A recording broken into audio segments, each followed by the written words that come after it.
السلام علیکم ورحمۃ اللہ وبرکاتہ۔ شیخ محترم،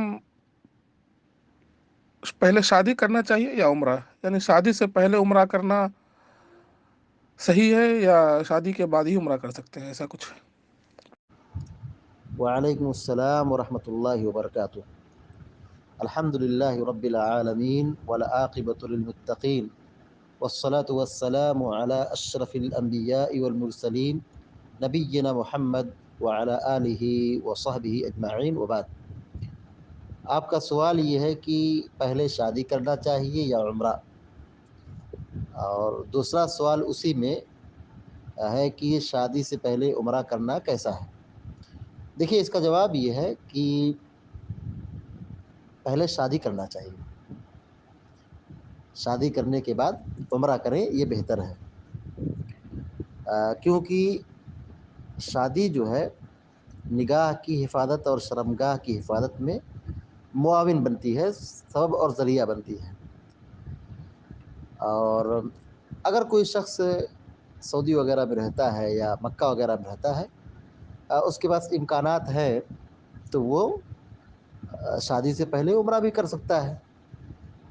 کنوارا ہے، ابھی شادی نہیں ہوئی ہے اور اس کے لیے آسانی ہے، تو کوئی دقت نہیں ہے، شادی سے پہلے بھی عمرہ کر سکتے ہیں۔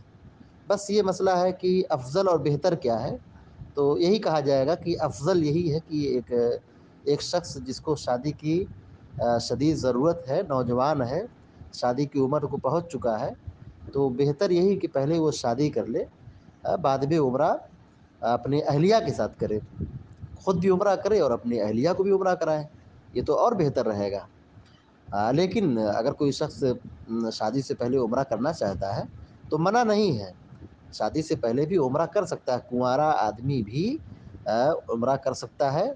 عمرہ کا شادی سے کوئی تعلق نہیں ہے، یعنی ایسا نہیں شریعت میں بتایا گیا ہے کہ عمرہ وہی کرے گا جو بیوی بچے والا ہو، شادی شدہ ہو، ایسا کہیں کوئی شرط نہیں، ایسی کوئی شرط شریعت میں نہیں بتائی گئی ہے۔ تو کنوارا بھی عمرہ کر سکتا ہے، شادی شدہ بھی عمرہ کر سکتا ہے۔